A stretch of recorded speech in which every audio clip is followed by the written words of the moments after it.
It is now time to go inside the local business community for our In Your Business segment. Yeah, this week we sat down with Peter Guzman from the Latin Chamber of Commerce. He touched on the upcoming election. Listen. The Nevada caucuses, if you can believe it, 3 weeks from Saturday. More candidates are launching Spanish language commercials. We've seen them on all channels, even ours. What do you think about this increased outreach to the Hispanic community? Listen, I think it's smart. I think it's smart on the candidates for recognizing, especially here, that the Latino vote, the Hispanic vote is so important. And, you know, you got to connect with these folks.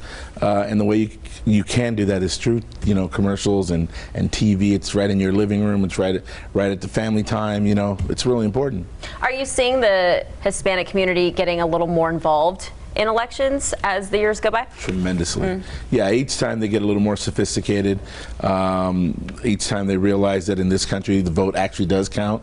Remember, a lot of them come from countries where the votes, you know, it's so much corruption that the vote doesn't really count. So it takes a little while to get them educated here. The younger generation is definitely truly involved and getting more involved each time.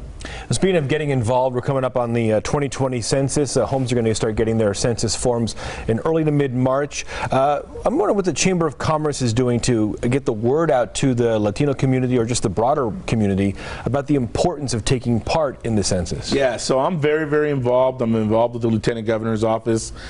We have a space in our building for the census folks. We know the importance of census. You know, not being counted could cost up to $20,000 per person over a 10-year period.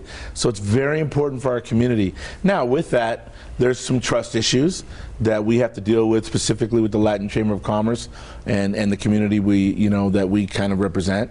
And so we're working on that. We're working on education constantly at the Chamber and explaining the importance of census. So Peter also spoke about an event the Chamber is hosting for local businesses. It's a breakfast coming up. You can watch the full interview on our website, 8newsnow.com. Coming up here on